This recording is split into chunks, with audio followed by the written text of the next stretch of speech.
communauté professionnelle territoriale de santé est l'un des 3 dispositifs mis en place par le législateur pour Ma Santé 2022. Il faut distinguer les maisons de santé.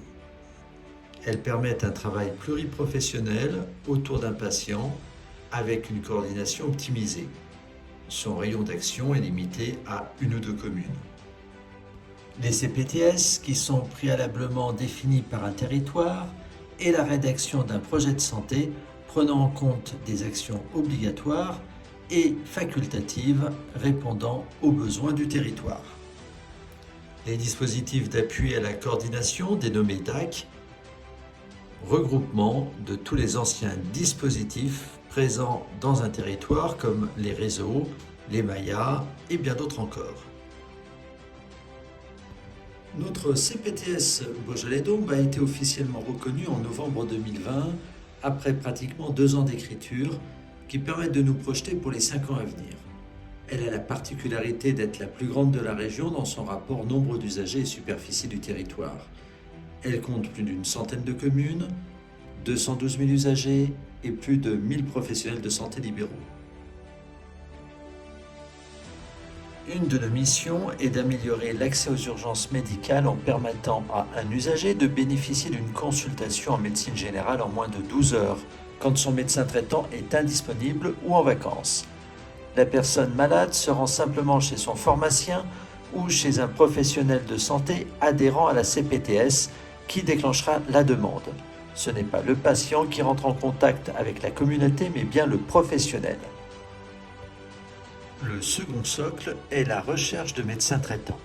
Plus de 18 000 usagers sont sans médecin traitant et notre communauté peut l'aider dans cette recherche en se rendant chez un professionnel de santé de notre territoire ou en remplissant le formulaire en ligne sur notre site. Vous pouvez découvrir que notre communauté a beaucoup d'actions en cours. Les énumérer ici serait trop long et nous ferait sortir du sujet.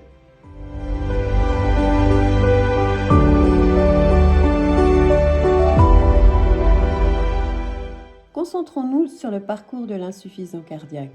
Sur notre territoire, un insuffisant cardiaque sur 2 était réhospitalisé après sa sortie dans le mois suivant.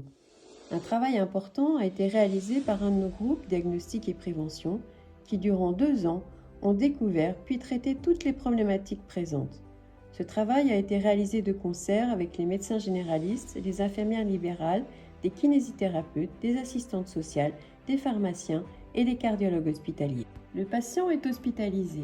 Il va recevoir une éducation thérapeutique par des infirmières spécifiquement formées à cet effet. La CPTS Beaujolais-Dombes va être alertée d'un retour à domicile quelques jours après son arrivée sur l'hôpital, car la durée moyenne de séjour est de 8 jours. Avec un service spécifique de la CPAM, un rendez-vous chez le médecin généraliste 8e jour sera programmé. L'équipe soignante sera également prête et toutes les données du patient seront transmises par messagerie sécurisée.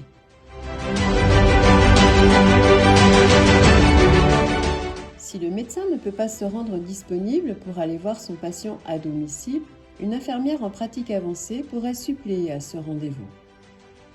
Une infirmière de parcours prend contact automatiquement entre le 8e et le 10e jour pour faire un point d'étape sur le patient et sur son entourage, la visite chez son médecin, l'éducation thérapeutique reçue et des problèmes connexes qui pourraient se dégager.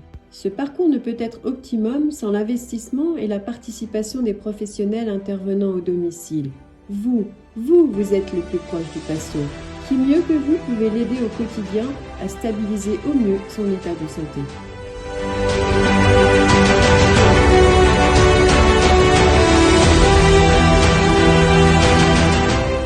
Le cœur est un muscle qui pompe du sang dans l'ensemble du corps en se contractant puis en se relâchant à chaque battement. Certaines personnes, ces muscles deviennent trop faibles ou trop raides pour fonctionner normalement. Cette situation peut être causée par une crise cardiaque ou d'autres problèmes de santé comme l'hypertension artérielle ou encore les facteurs liés au mode de vie. Ainsi, le cœur n'arrive pas à se contracter avec assez de puissance ou à pomper suffisamment de sang, ce qui fait en sorte que l'ensemble du corps reçoit moins de sang. Cette insuffisance peut entraîner des problèmes dans d'autres parties de l'organisme, puisque les organes et les muscles ne reçoivent pas assez d'oxygène et de nutriments. L'un des signes courants est la sensation de faiblesse ou d'extrême fatigue qui fait en sorte que même des activités normales telles que la marche ou la montée d'escalier peuvent devenir très difficiles. Certaines personnes sont essoufflées même au repos. Lorsque les reins ne reçoivent pas assez de sang, ils ne peuvent pas fonctionner normalement, ce qui peut entraîner l'accumulation de liquide dans l'ensemble du corps, particulièrement aux pieds et aux chevilles. Il peut s'en suivre de l'inconfort et mettre ses chaussures peut devenir difficile. L'augmentation du poids va alors se voir sur la balance, car ce liquide est présent en trop grande quantité partout dans le corps.